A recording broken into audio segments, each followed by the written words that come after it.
Continuar e terminar hoje a nossa epístola a Filemon, né, escrita por Paulo Filemon. E hoje nós fazemos a segunda parte e última, porque esse livro só tem um capítulo, né? Vou fazer uma breve recapitulação para os que não estiveram na semana passada, e mesmo para os que estiveram também é bom a gente dar uma recapitulada, né? Paulo começa essa carta dizendo: Paulo, prisioneiro de Cristo Jesus, e o irmão Timóteo. Então, Timóteo ajudou a escrever. A gente acha Timóteo em pelo menos outras 5 cartas do apóstolo Paulo. Então, Timóteo é aquele que está do lado de Paulo, sempre do lado de Paulo, né? É aquele que depois Paulo vai escrever 2 cartas a Timóteo. Timóteo também foi pastor. Paulo, nas cartas a Timóteo, está ensinando Timóteo como ser pastor, as coisas mais importantes, como organizar a igreja, né? Mas Paulo continuamente estava do lado Timóteo estava continuamente do lado de Paulo. Tanto então que das 13 cartas de Paulo, em 6 delas, Timóteo é o coautor, né? Escreve junto. Muito provavelmente, Timóteo é quem está escrevendo. Paulo estava ditando, Timóteo estava escrevendo. Então, Paulo, prisioneiro de Cristo Jesus, e o irmão Timóteo, a você, Filemon, né? Filemon, então, é o endereçado da carta. Paulo endereça a carta a Filemon. A você, Filemon, nosso amado cooperador. Então, Filemon era um cooperador. A irmã Áfia. Áfia provavelmente era a esposa de Filemon. A Arquipo, nosso companheiro de lutas. Eu não comentei isso na semana passada. Arquipo, muitos estudiosos aí dessa carta acham que Arquipo era o filho de Filemon e de Áfia. Não sei se esse é o caso, mas nós vemos em outras cartas que Arquipo também se tornou um líder, um ministro, um pastor. Então, se foi o caso, né, se Arquipo de fato era o filho, nós temos aí uma casa muito dedicada a Deus, né? Filemon, sua esposa e talvez seu filho, que acabou se tornando ministro depois, um pastor depois também. E cooperador em que sentido, principalmente, né? A igreja que se reúne com você em sua casa. Eu dei uma especial atenção para esse fato aqui no final do estudo passado, né? Filemon, a igreja em Colossos se reunia na casa de Filemon, né? Filemon era o amado cooperador do evangelho na cidade de Colossos, e a igreja, naquela época, as igrejas se reuniam em casas, não tinham templos, então a igreja de Colossos se reunia na casa de Filemon. A vocês, graça e paz da parte de Deus, nosso Pai e nosso Senhor Jesus Cristo. Então, Filemon morava em Colossos, né? Eu mostrei isso, quem tiver dúvida ou quiser saber um pouquinho mais, volta para o estudo passado e lá eu mostrei por que se deduz que Filemon morasse na cidade de Colossos. Então aqui, vejam Colossos aqui, e curiosidade, então, nem sempre, às vezes a gente vê lá a carta aos Colossenses na Bíblia, a gente vê a carta aos Efésios e aos Colossenses, mas nem sempre a gente sabe, tem esse mapa na cabeça e sabe se localizar, e nem sempre a gente sabe que essas igrejas às vezes estão muito próximas umas das outras. Então notem aqui, eu vou começar pelas 7 igrejas do Apocalipse novamente, tá? Veja aqui, o Apocalipse foi escrito para 7 igrejas: Éfeso, aqui está em outra língua, né? Mas Éfeso, Esmirna, bem nessa, se vocês abrirem Apocalipse capítulo 2 e 3, vocês vão ver que está exatamente nessa ordem aqui. Primeiro, Efésios, Esmirna, Pérgamo, Tiatira, Sardes, Filadélfia e Laodiceia. Hierápolis também é citado na Bíblia em outras cartas, mas o Apocalipse, a carta foi para Laodiceia. E agora vocês veem que de Laodiceia, a próxima cidade é Colossos. Inclusive, se vocês forem ler a carta aos Colossenses, vocês vão ver lá no final da carta aos Colossenses que o apóstolo Paulo diz que é para os colossenses compartilhar a sua carta recebida com os irmãos de Laodiceia e também pedir uma cópia da carta aos irmãos de Laodiceia para que os colossenses lessem. Infelizmente, nós não temos essa carta a Laodiceia. Essa carta que o apóstolo Paulo escreveu para Laodiceia foi perdida, né? Mas vocês veem, então, que é perto, né? Uma cidade, são cidades praticamente coladas uma na outra. Claro que aqui nós temos que ter a dimensão dos mapas, né? De Colossos até Éfeso tem 167 quilômetros, então também não é tão perto assim, né? Talvez essa daqui dessa, bem menos, né? Mas de qualquer forma, são essas igrejas no mesmo raio, as igrejas da Ásia Menor. Colossos é uma delas, né? Então fica bem, embora não seja uma das 7 igrejas do Apocalipse, está ali na mesma região. Atualmente, tudo isso faz parte da Turquia. Então, Filemão morava em Colossos. Agora vejam, então, o seguinte. A carta é sobre Onésimo, né? Seu escravo Onésimo fugiu para Roma. E onde foi convertido? Paulo fala assim, apelo em favor do meu filho Onésimo, que gerei enquanto estava preso. Então, eu já mencionei isso na semana passada, né? Filemão tinha um escravo, esse escravo se chamava Onésimo, e Onésimo fugiu de Colossos e foi convertido por Paulo lá em Roma. E agora Paulo está mandando Onésimo de volta para Colossos, de volta para Filemão, que é o seu dono, com essa carta, né? Uma carta de recomendação. E nessa carta, Paulo diz, apelo em favor do meu filho Onésimo, que gerei enquanto estava preso. Então, é um gerar na fé, né? Onésimo foi convertido pelo ministério do apóstolo Paulo, e Paulo considera um filho gerado, né? Foi gerado pelo Espírito Santo, gerado na fé. Então, Paulo se considera o pai dele, né? E Onésimo, seu filho na fé, o que gerei enquanto estava preso. Estava preso porque Paulo estava preso em Roma. Agora vejam, então, se nós temos que Onésimo e Filemão moravam em Colossos, vejam a distância aqui, né? Então, Onésimo fugiu de Colossos e foi se encontrar, a gente não sabe como, né? Provavelmente pela providência divina, eu já vou chegar nisso, mas ele foge, ele é um escravo e foge de Colossos e acaba se encontrando com Paulo em Roma. Vejam que distância, né? E vejam as coisas de Deus aqui acontecendo também, né? Seja por terra, provavelmente não foi por terra, provavelmente foi por mar, né? Mas, de qualquer forma, nós temos aí milhares de quilômetros separando, e Onésimo, esse escravo fugitivo, acaba saindo de Colossos, fugindo para Roma, e lá em Roma na época tinha, se calcula, mais de 1 milhão de habitantes, e lá em Roma, esse escravo de Filemão acaba se encontrando com o apóstolo Paulo e sendo convertido, né? Se tornando um filho na fé do apóstolo Paulo. E agora Paulo está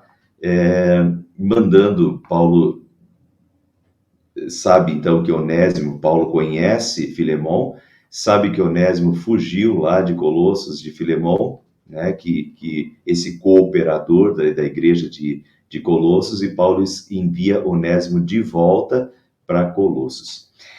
Um detalhe aqui é o seguinte, deixa eu voltar aqui, a gente sabe que a carta aos Colossenses foi uma carta enviada através de Onésimo também. Eu li isso para vocês na semana passada, Colossenses 4:9, a gente vê que Paulo envia a carta aos Colossenses. Nós estamos estudando a carta a Filemão, mas Filemão e Colossenses tem tudo a ver. As duas foram escritas enquanto Paulo estava preso, e provavelmente, se a gente faz a ligação de Filipenses 4:9, a gente vai ver que provavelmente o que aconteceu foi que quando Paulo enviou Onésimo de volta, Onésimo deixa a carta aos Colossenses e entrega a sua própria carta a Filemão. Paulo manda Onésimo de volta a Filemão com esta carta de recomendação. Mando-o de volta a você Filemão, como se fosse o meu próprio coração. Gostaria de mantê-lo comigo. Vejam o amor que Paulo pegou, gostaria de mantê-lo comigo para que me ajudasse em seu lugar enquanto estou preso por causa do Evangelho. Então, assim como Paulo via Filemon como um cooperador da igreja em Colossos, né? E útil, né? Como um cooperador da igreja de Colossos, Paulo também agora vê Onésimo como essa pessoa tão útil para o seu ministério, uma bênção para ele lá em Roma. Então, eu gostaria de mantê-lo comigo. Paulo está preso em Roma. Gostaria de mantê-lo comigo aqui em Roma, né? Para que me ajudasse em seu lugar, Filemon, enquanto eu estou preso por causa do Evangelho. Mas não quis fazer nada sem a sua permissão, para que qualquer favor que você fizer seja espontâneo e não forçado. Então, Paulo manda Onésimo, o escravo, de volta. Não quis fazer nada sem a sua permissão. Afinal de contas, Paulo descobre que Onésimo é um escravo fugido de Filemon, né? E Paulo manda, então, Onésimo de volta para primeiro acertar as coisas com Filemon. E se for da vontade de Filemon e de livre e espontânea vontade, que Filemon, então, o mande novamente para Paulo, para que possa ajudar Paulo em Roma. Mas isso não deve ser uma obrigação, né? Não quis fazer nada sem a sua permissão, para que qualquer favor que você fizer seja espontâneo e não forçado.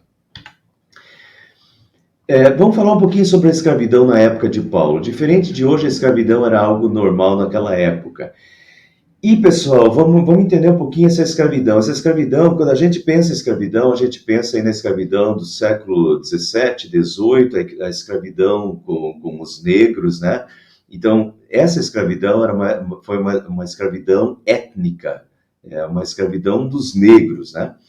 Não tinha nada a ver com essa escravidão do primeiro século. A escravidão do primeiro século não tinha etnias. Não era contra uma etnia especificamente. Muitas vezes eram pessoas do próprio povo que eram escravizadas. E muitas vezes, frequentemente acontecia, até acontece no Antigo Testamento. Se vocês forem notar e ler o Antigo Testamento, vocês vão ver que isso acontece no Antigo Testamento também. E Deus até colocou uma lei, porque o que acontecia é que muitas vezes pessoas empobreciam, e às vezes até por culpa própria, por maus negócios, a pessoa empobrecia e precisava vender a sua terra, ou às vezes até vender os seus filhos e vender a si mesmo como escrava. E daí no Antigo Testamento a gente tem uma lei que no ano sabático, no 7º ano, os escravos eram libertados. Então eles serviam, eles ficavam nesse status de escravos durante 6 anos. No 7º ano eles eram libertados. Foi um jeito de Deus olhar, né, e tentar evitar uma escravidão eterna. Mas vejam que, então, não dá para a gente pegar a escravidão contra os negros e aplicar isso à escravidão do primeiro século. Era muito comum que pessoas... às vezes, as pessoas queriam a cidadania romana, e a cidadania romana custava muito caro. Então, muitas vezes, pessoas se vendiam como escravos e pegavam esse dinheiro, né, que elas mesmas se vendendo como escravos, pegavam esse dinheiro e poupavam para futuramente comprar a cidadania romana. Então, vejam como é diferente, né? Então, muitas vezes eram famílias que vendiam filhos também como escravos. E outra questão aqui envolvida com esses escravos é que esses escravos frequentemente ganhavam salários. Aqueles que se dedicavam, que tinham aptidões, eles recebiam salários. E a gente tem muitos relatos de escravos que tinham escravos, né? Então, era uma escravatura completamente diferente do que essa escravatura aí do século XVII, XVIII, que a gente né, tem em mente hoje nos livros de história. Também, claro, também tinha aqueles escravos lá que realmente, às vezes, eram escravizados nos mesmos moldes aí, ou de uma forma mais dura. Mas, em geral, tinha médicos, por exemplo, médicos escravos, e que recebiam salários, né? E tanto recebiam salários que eles podiam até comprar a sua liberdade, né? Então, esse é o modelo de escravatura da época. A gente não sabe, não tem maiores informações sobre Onésimo, quem era Onésimo, né? Se ele tinha alguma raça diferente, isso nem importava, na verdade. E nem sabemos como ele tinha se tornado escravo de Filemão. O fato é que, na época, esse tipo de escravidão era uma coisa é, bem normal no Império Romano, e não só no Império Romano, até no Antigo Testamento isso já existia, né? E por diversos fatores aí. Nem sempre era tão negativo assim, né? De que a gente imagina corrente nas mãos, nos pés e tal. O que mais? A fuga de um escravo, agora isso é verdade, a fuga de um escravo podia ser punida com castigos físicos e até com a morte. Independente por que a pessoa, às vezes as pessoas, como eu já expliquei, às vezes as pessoas se colocavam e se vendiam, os pais vendiam os filhos como escravos, às vezes empobreciam para pagar dívidas, vendiam os filhos como escravos, né? Mas o fato é que tinha um preço a ser pago por aquela pessoa que comprou, né? Então, afinal de contas, esse escravo tinha sido pago por alguém. E no caso de ele fugir, né, a punição, às vezes, era uma punição drástica. Castigos físicos e algumas vezes até a morte, né? Nosso texto de Filemão dá a entender que Onésimo roubou ou prejudicou Filemão. Deixa eu ver, eu acho que está aqui o texto, vejam. Paulo fala, se ele o prejudicou em algo, ou lhe deve alguma coisa, ponha na minha conta, diz Paulo. Eu, Paulo, escrevo de próprio punho, né? Eu pagarei, diz Paulo. Para não dizer que você me deve a própria vida.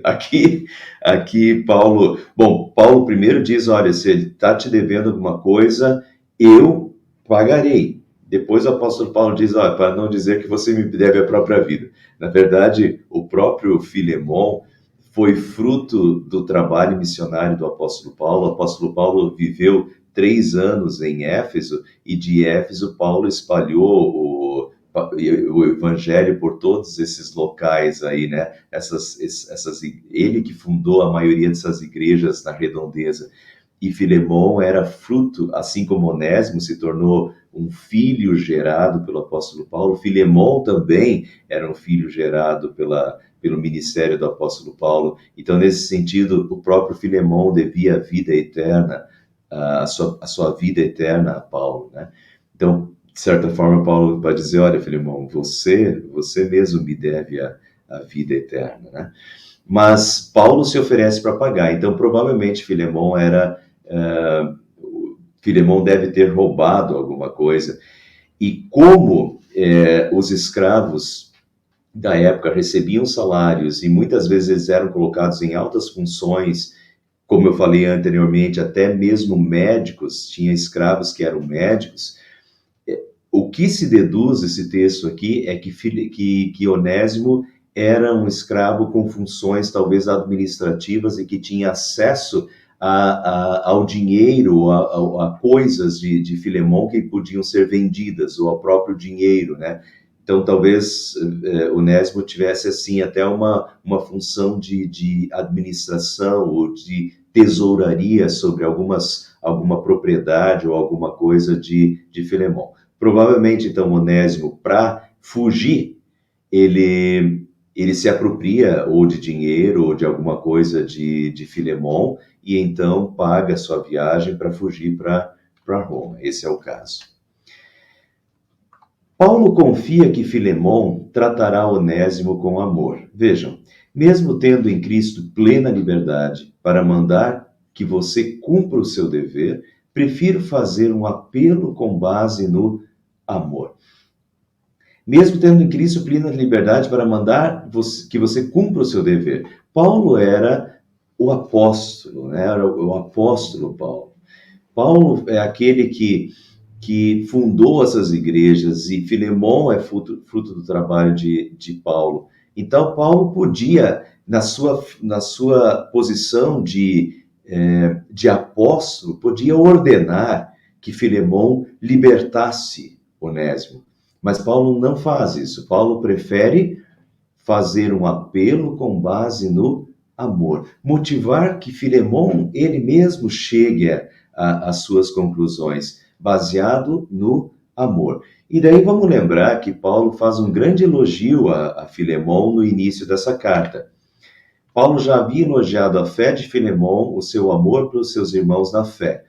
Nos primeiros versículos, vejam lá. Sempre dou graças a meu Deus, lembrando-me de você nas minhas orações, porque ouço falar da sua fé no Senhor Jesus e do seu amor por todos os santos.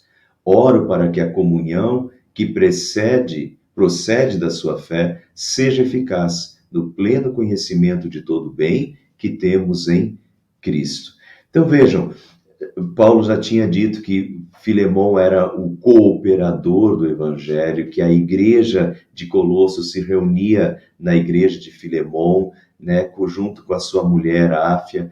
Então, Filemão é esse cooperador do evangelho. Aqui Paulo ainda está falando que ele ouvia falar da fé de Filemão, do seu amor por todos os santos, quer dizer, o seu amor por todos os irmãos na fé, esse amor demonstrado, e Paulo ouvia falar, né? Quer dizer, Paulo estava preso lá em Roma, mas as notícias que ele recebia de Colossos e de Filemão, de como Filemão ajudava a igreja em Colossos e os irmãos em Colossos, essas notícias chegaram aos ouvidos do apóstolo Paulo. Então vejam que como Filemão é elogiado por ser o cooperador, pela fé que tinha, pelo amor que tinha, né? E Paulo está relembrando tudo isso, e Paulo tem a confiança de que ele não precisa ordenar nada, ele não precisa obrigar Filemão a fazer alguma coisa, né? Ter amor por Onésimo agora, que esse escravo fugitivo que está voltando. Paulo confia que essa fé e que o amor de Filemão vão falar mais alto e ele vai tomar as atitudes corretas baseadas no amor a Filemão. E daí Paulo até diz, seu amor me tem dado grande alegria e consolação, porque você, irmão, tem reanimado o coração dos santos. Agora também, Paulo diz que agora também Onésimo era um irmão na fé, né? Paulo primeiro diz que Onésimo foi aquele gerado pelo apóstolo Paulo. E agora, então, Paulo diz, talvez ele tenha sido separado de você por algum tempo, para que você o tivesse de volta para sempre, não mais como escravo, mas acima de escravo, como irmão amado. Para mim, ele é um irmão muito amado, e ainda mais para você, tanto como pessoa, quanto como cristão. Vejam agora então que as coisas mudaram. É isso que Paulo está explicando para Filemão. Filemão, agora, Onésimo não é mais simplesmente um escravo e mais um escravo seu. Onésimo foi convertido e Onésimo se tornou um irmão para nós, um irmão na fé, né? E Paulo aqui até, veja como é interessante, essa primeira parte aqui, tá? Paulo cogita a insondável providência divina. Vejam aqui, ó. Talvez, diz Paulo, ele tenha sido separado de você por algum tempo para que você o tivesse de volta para sempre, não mais como escravo, mas acima de escravo, como um irmão amado. Então, Paulo faz uma cogitação, talvez, Filemão, talvez o que aconteceu que Onésimo fugiu e acabou indo parar lá em Roma, né? Mas lá foi convertido. Talvez em tudo isso haja a providência divina e em tudo isso esteja o propósito de Deus. E daí, meus irmãos, essa é a cogitação. José, por exemplo, o que aconteceu com José, né? Foi vendido pelos irmãos a uma caravana, depois vai parar no Egito, vai parar na prisão, né, do Egito por causa da mulher do Potifar, e todas essas voltas e reviravoltas na vida de José, mas no final das contas ele vai ser o primeiro ministro do Egito, e é ele que vai trazer o seu pai e toda a sua família, e vai salvar tudo, né, toda a sua família numa época de seca, posteriormente. Então José fala claramente, Deus fez isso, Deus conduziu todas essas coisas. Moisés também, né? Moisés, colocado pela mãe num cesto, né, de vime no rio Nilo, mas foi parar, veja a providência divina, né? Foi parar no, na residência do faraó, teve uma educação real, e é assim que Moisés aprende sobre as leis e depois vai ser o redator das leis do Antigo Testamento, é aquele que sabe escrever e por isso vai conseguir escrever, é aquele que tem uma educação real no Egito e vai conseguir liderar o seu povo na saída do Egito durante 40 anos no deserto. Então veja essa providência divina, né? A gente diria Deus escreve certo por linhas tortas. E essa providência divina, que é tão encantadora, na verdade. E Paulo está fazendo essa cogitação, né? Olha, Filemão, talvez, olha só, veja que talvez tenha a mão de Deus em tudo isso, Filemão. Talvez ele tenha sido separado de você por algum tempo. Fugiu, sim, fez tudo errado, fugiu de você, mas talvez tenha sido separado de você por algum tempo para que você o tivesse agora de volta para sempre, não mais como escravo, mas acima de escravo, como um irmão amado. E vejam essa providência divina. Inácio de Antioquia, que é um líder da igreja dos primeiros séculos do cristianismo, escreveu um pouquinho depois, alguns anos depois. Inácio de Antioquia diz que Onésimo se tornou bispo de Éfeso. Né? Então, a gente não tem certeza absoluta disso, né? Mas Inácio, que é alguém que escreve uma epístola aos Efésios, e Inácio de Antioquia diz que Onésimo se tornou então um pastor, um ministro, e se tornou bispo de Éfeso. Então, meus irmãos, vejam que reviravolta, né? Um escravo que foge de Colossos lá por navio, vai parar numa Roma com 1 milhão de habitantes, lá em Roma, acaba conhecendo Paulo, que está preso numa prisão domiciliar, mas conhece Paulo, é convertido pelo Evangelho por Paulo, volta para Colossos, né? E depois se torna um líder da igreja, bispo da igreja de Éfeso, uma das igrejas mais importantes da região. Aí a gente vê esses propósitos divinos, às vezes tem coisas que dão, aparentemente para a gente está tudo errado, aparentemente para a gente está tudo fora do lugar, como foi na vida de José, como foi na vida de Moisés, mas Deus tem um propósito e Deus está dirigindo a vida e Deus está dirigindo nessa providência divina para que todas as coisas cooperem para o bem daqueles que o amam, né? Como diz o apóstolo Paulo na carta aos Coríntios. A fé não iguala as pessoas em status social. Talvez isso a gente pode deduzir dessa carta a Filemão. Filemão é um escravo, Filemão é um senhor, né? E Onésimo é seu escravo. A fé não iguala as pessoas em status social, mas as iguala como filhos de Deus e irmãos na fé. Notem, lembrem aqui que Filemão é o líder, é o coordenador, né, um cooperador da igreja em Colossos. Então, tem tudo a ver a carta a Filemão com a carta a Colossos. Agora vejam o que Paulo fala na carta a Colossos, porque Filemão não era o único que tinha escravos na época, né? Então veja o que diz Colossenses, capítulo 3, versículo 11. Nessa nova vida, a nova vida, esse renascimento espiritual, essa nova vida em Cristo, né? Nessa nova vida já não há diferença entre grego e judeu, já não tem mais diferenças raciais, circunciso e incircunciso, bárbaro e cita, escravo e livre, mas Cristo é tudo e está em todos, né? Então, dentro da igreja, nessa nova vida em Cristo, já não há mais diferenças raciais, né? Ou diferenças de status social.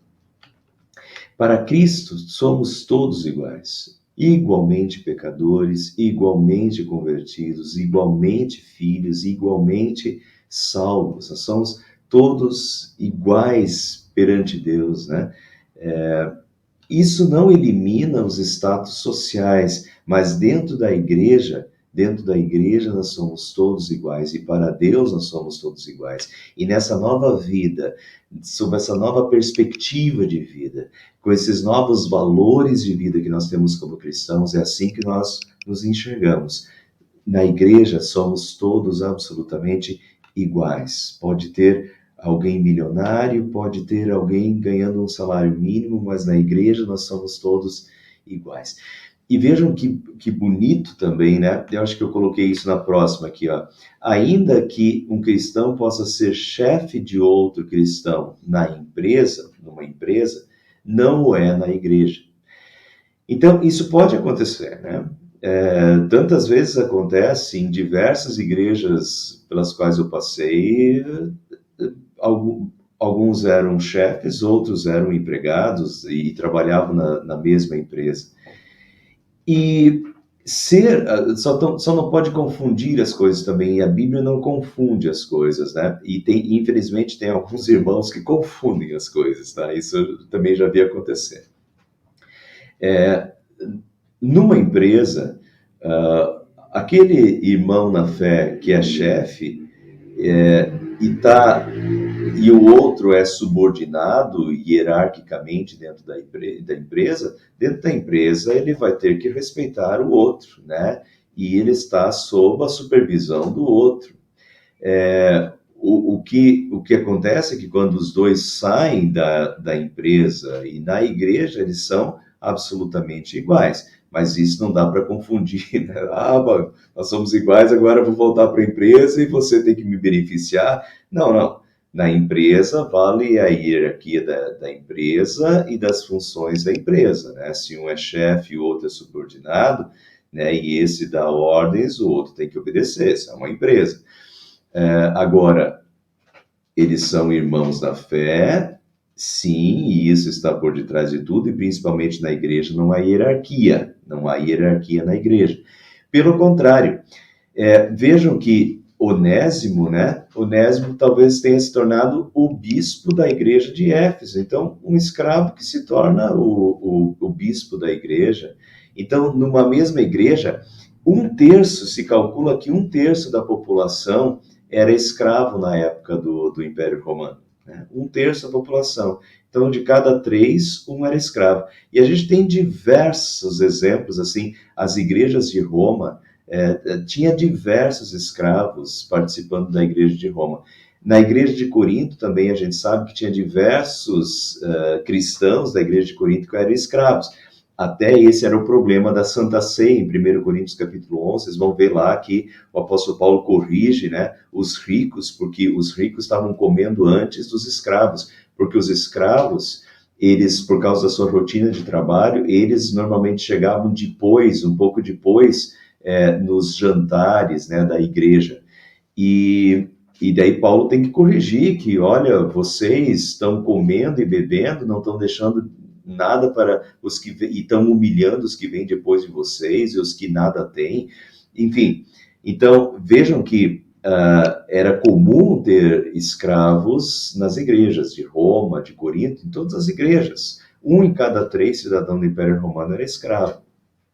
Mas na igreja, o apóstolo Paulo trabalha isso bastante, na igreja todos somos iguais, todos somos irmãos, né? E às vezes até um que é escravo pode ser o presbítero do outro, né? Do que é seu senhor na vida social. Mas dentro da igreja um pode ser o presbítero do outro, né? Mas todos vão se tratar com o mesmo amor e carinho, porque afinal de contas todos são irmãos. Então aqui a gente tem uma questão social da época envolvida, que também vale para hoje. Pedro também vai trabalhar isso nas suas cartas, a relação entre patrões e hoje em dia, né, entre patrões e empregados, e principalmente quando esses são irmãos na fé. Paulo não questiona a lei da escravatura, apenas pede que Filemão aplique a mais alta lei de todos, que é a lei do amor. Então, Paulo não pede que Filemão liberte o Onésimo. Mas Paulo pede que Filemon aplique a maior lei de todas, que é a lei do amor, né? Que receba esse escravo que fugiu de volta, ele se tornou um irmão em Cristo. Filemon, receba-o com amor, receba-o com carinho, né? E Paulo tem confiança de que Filemon vai fazer isso, pela fé que está em seu coração, pelo amor que Paulo tem ouvido, né, que Filemon tem pelos outros santos, quer dizer, pelos outros irmãos da fé. Paulo tem confiança de que Filemon vai fazer o que é certo fazer, que é aplicar a lei do amor, que é perdoar Filemon, né, se reconciliar com Filemon como um irmão na fé que agora ele tem. Agora também Onésimo era um irmão na fé. Talvez ele tenha sido separado de você por algum tempo, para que você o tivesse de volta para sempre, não mais como escravo, mas acima de escravo, como um irmão amado. Para mim, ele é um irmão muito amado. E ainda mais para você, tanto como pessoa quanto como cristão. O inútil que pela fé se tornou útil. E aqui nós temos um trocadilho do apóstolo Paulo, né? Paulo diz: apelo em favor do meu filho Onésimo, que gerei enquanto estava preso. Ele antes lhe era inútil, mas agora é útil, tanto para você quanto para mim. Aqui Paulo faz um trocadilho com a palavra Onésimo e a palavra útil, tá? Vamos ver aqui, ó. Paulo faz um trocadilho com o nome de Onésimo. Onésimo em grego significa útil, proveitoso, né? Então Paulo fala: olha, apelo em favor do meu filho Onésimo, que significa útil, proveitoso. Antes ele era inútil, mas agora ele é útil, né? Então ele está fazendo, na verdade, Paulo está fazendo um trocadilho entre as palavras, mas o que antes não tinha valor, é isso que Paulo quer dizer, o que antes não tinha valor e proveito, após a conversão se torna um servo útil e proveitoso. Então, é o que Paulo está dizendo assim: ó, Filemon, antes ele era inútil, mas agora ele é útil. Depois ele foi convertido, agora ele é um irmão nosso na fé. E é muito útil, muito proveitoso. E Paulo fala disso, né, anteriormente, que Paulo o tem na mais alta consideração. Para mim, ele é um irmão muito amado. E ainda mais para você, muito amado, né? Paulo tinha um grande afeto por Onésimo.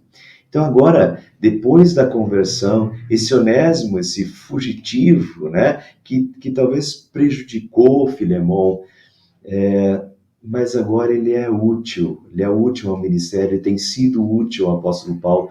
Paulo até espera que Filemon mande Onésimo de volta para Paulo, para ser um apoiador de Paulo em Roma, que ele já tinha sido um apoiador de Paulo em Roma, né? Mas Paulo até espera que Filemon mande Onésimo para auxiliar Paulo em Roma. Então, Filemon se tornou um servo útil. Pessoal, eu coloquei aqui no final, assim também somos todos nós. E essa palavra, confesso para vocês que essa questão de Onésimo, ela volta e meia vem na minha cabeça de novo. O que eu quero é ser útil, né? Útil para Deus. Antes da nossa conversão, nós éramos inúteis. Quando Pedro fala assim, olha, antes da conversão, vocês viviam na vida vazia de vocês. Sem Cristo é uma vida de egoísmo, é uma vida voltada só para si mesmo, uma vida voltada para as coisas do aqui e agora, né? E uma vida de valores completamente mundanos e diferentes. É uma vida inútil, uma vida que não tem os valores eternos, né? Mas depois que nós somos convertidos por Jesus, nós nos tornamos filhos de Deus, embaixadores de Cristo na terra. Nós nos tornamos Diz Pedro que nós nos tornamos sacerdócio real, nós nos tornamos sacerdotes, sacerdotes do Rei aqui na terra, embaixadores de Cristo nesse mundo, sal para essa terra, luz para este mundo. Vejam a nossa utilidade. Antes nós éramos inúteis, né? Mas quando fomos nessa nova vida, como diz o apóstolo Paulo, né? Nessa nova vida que nós temos em Cristo, nós somos úteis para Deus. Somos sal para essa terra, somos luz para esse mundo. Temos tanto que fazer aos que estão ao nosso redor, né? Sendo sal, sendo luz, para aqueles que ainda estão nas trevas. Então, a gente tem que se ver assim, né? Nós éramos inúteis, mas Cristo nos tornou úteis, e agora nós somos úteis, úteis para esse mundo, né? Úteis como embaixadores de Cristo, úteis como sal dessa terra, úteis como luz para esse mundo. E tudo que a gente quer é ser útil, servos úteis de Deus nesse mundo. É assim que é isso que Deus quer de nós, e é isso que nós queremos ser, né, para a glória de Deus. Terminando, o amor, o fruto da fé, resultado da união com Cristo. Assim, se você me considera companheiro na fé, diz Paulo a Filemão, receba Onésimo de volta, como se estivesse recebendo a mim. Sim, meu irmão, eu gostaria de receber de você algum benefício por estarmos no Senhor. Que benefício, né? Qual é o benefício que Paulo espera de Filemão, esse cooperador em Colossos, esse irmão que tem fé, que tem amor? Qual é o benefício? O benefício é que ele trate com amor, que ele perdoe Onésimo, né, que se tornou um irmão, que ele trate com carinho, que ele trate com amor o Onésimo. Escrevo-lhe certo de que você me obedecerá, sabendo que fará ainda mais do que lhe peço. Então, Paulo tem essa convicção, Paulo tem essa confiança de que Filemão, ao receber essa carta, essa carta que está sendo entregue pelo próprio Onésimo, mas uma carta escrita pelo apóstolo Paulo, pela mão do apóstolo Paulo, de próprio punho, diz Paulo, em que Paulo diz que Onésimo foi convertido, se tornou um irmão na fé, e ele confia que Filemão vai receber de volta, vai se reconciliar com Onésimo, né? E vai apoiar Onésimo. Veja essa importância também de Paulo mandar Onésimo de volta, né? Olha, tem coisas que ficaram mal resolvidas. E assim, notem como os psicólogos frequentemente mandam as pessoas resolver os seus problemas. Tem alguma coisa que ficou lá pendente, tem alguma coisa que ficou mal resolvida. E os psicólogos dizem, olha, vai lá e vai conversar com essa pessoa, porque aquilo fica assim, não, enquanto você não conversar com a pessoa, enquanto você não resolver isso, enquanto não houver perdão e não houver reconciliação, isso vai ficar remoendo no teu coração, isso vai ficar perturbando a tua vida. Então, psicologicamente, tem pessoas que aí já estão 20, 30 anos, com coisas que perturbaram, coisas mal esclarecidas, coisas que ficaram lá no passado, não foram resolvidas, com membros da família. Frequentemente, eles aconselham filhos conversar com seus pais e falar com seus pais, olha pai, aquilo que você falou lá para mim quando eu tinha...